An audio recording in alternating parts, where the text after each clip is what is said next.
अगर आप चाहते हैं ज्योतिका म्यूजिक का ऑडियो व वीडियो सबसे पहले आप तक पहुंचे, तो लाल बटन को दबाकर चैनल को सब्सक्राइब जरूर करें और बेल आइकन दबाना ना भूलें। ज्योतिका म्यूजिक प्रेजेंट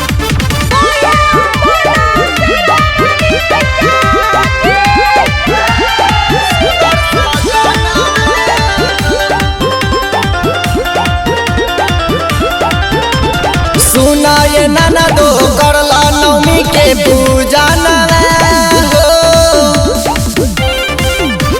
सुना ये नाना दो करला नवमी के पूजा हो। हाँ हाँ पूजा हो। शेरा बाली के कृपा से मिला तो सुंदर सजना हो।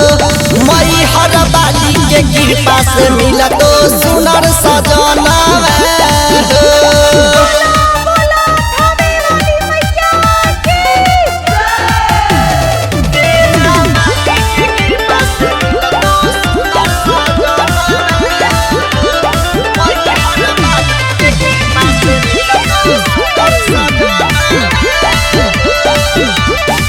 श्रद्धा और भक्ति से करबू अन्ना दो पूजाई हो।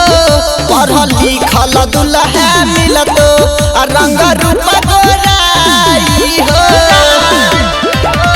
श्रद्धा और भक्ति से करबू अन्ना दो पूजाई हो। पढ़ल लिखल दुल्हा मिलतो रंग रूप गोराई हो। नवमी भूखा बूता माई आई है या गाना हो। हाँ हाँ या गाना हो। शेरा बाली के कृपा से मिला तो सुंदर सजना हो। मई हर बाली के कृपा से मिला तो सुंदर सजना हो।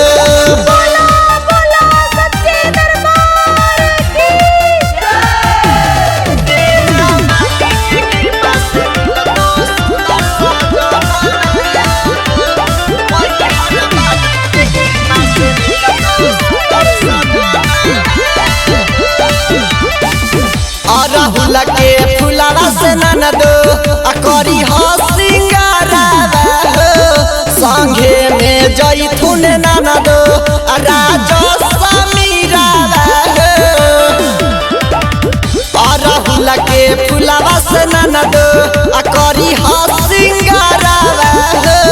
संगे में जैथुन ननदो सरवन देवारावा हो। कमलेश देहाती लिखेले माई के भजन हो। हाँ हाँ भजन हो। थारे बाली के कृपा से मिला तो सुनर सजना हो। दुर्गा माई के कृपा से मिला तो सुनर सजना।